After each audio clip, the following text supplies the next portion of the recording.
Բարի և օրհնյալ օր, սիրելիներս, թող աստվածային խաղաղությունը, աստվածային շնորհը, իմաստությունը,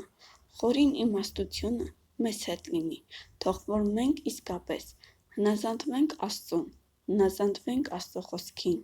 Աստծո պատվիրաններին, Աստծո ճշմարտությանը, ճշմարտության ճանապարհը փնտրենք, գտնենք ու քայլենք այդ ճանապարհով։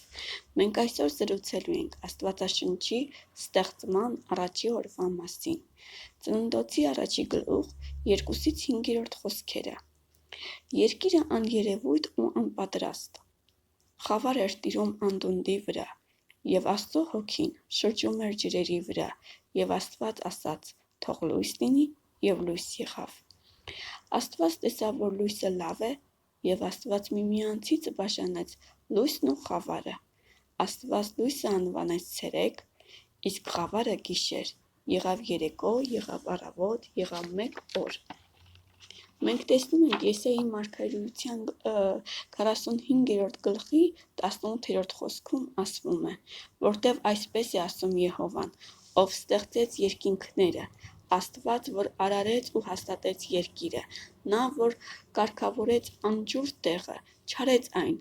այլ ստեղծեց բնակության համար։ Ես եմ Տերը, ուրիշը չկա։ Առաջին աստվածային արարքը, այս մոլորակը մարդու բնակության համար հարմարեցնելու համար այն էր, որ Աստծո հոգին շրջի ջրերի երեսին և այն դարձնելու այն գեղեցկությունը, որը աշխարհն է ներկա պահին, թեև այն ընկած աշխարհն է,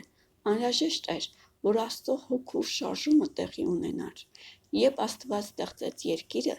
նա ամենայն հավանականությամբ կառուցեց մի հին երկիր, ստեղծելով իրերը ժամանակային հաջորդականության մեջ, առաջագործության մեջ կառուցված։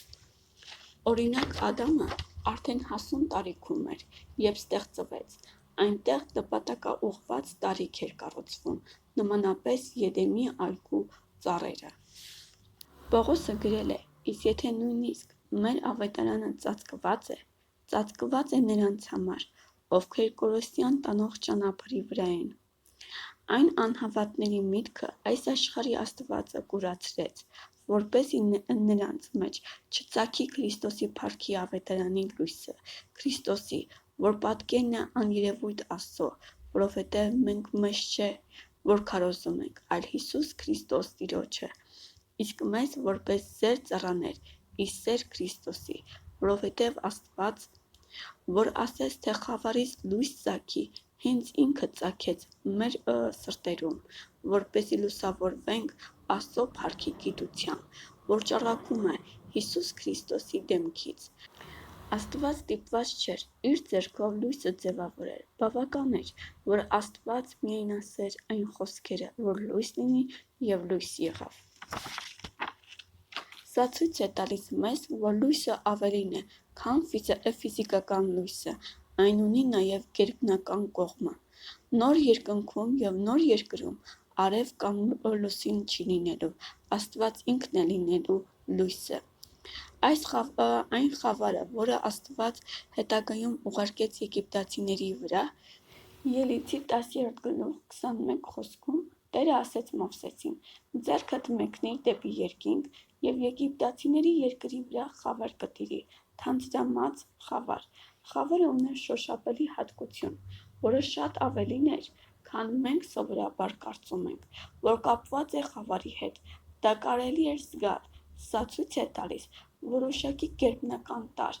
որը կարող է կապված լինել լույսի և խավարի հետ։ Այսպիսով երեկո և առավոտ, առաջի օրն էին։ Շատերին հետաքրքրում է սա բառի օրն էր այն իմաստով, որ մենք մտածում ենք օրվա մասին, թե դա երկրաբանական դար էր։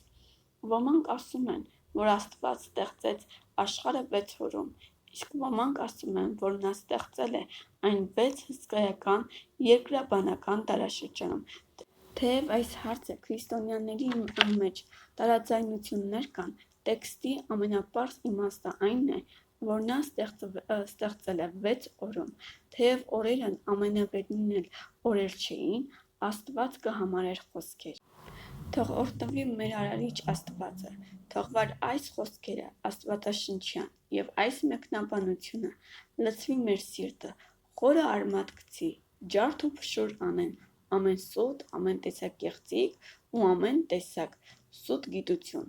որ հակառակվում է Աստծո խոսքին ու տա մեզ կարողություն գերի վերցնել այդ խոսքերը մեր մտքերից։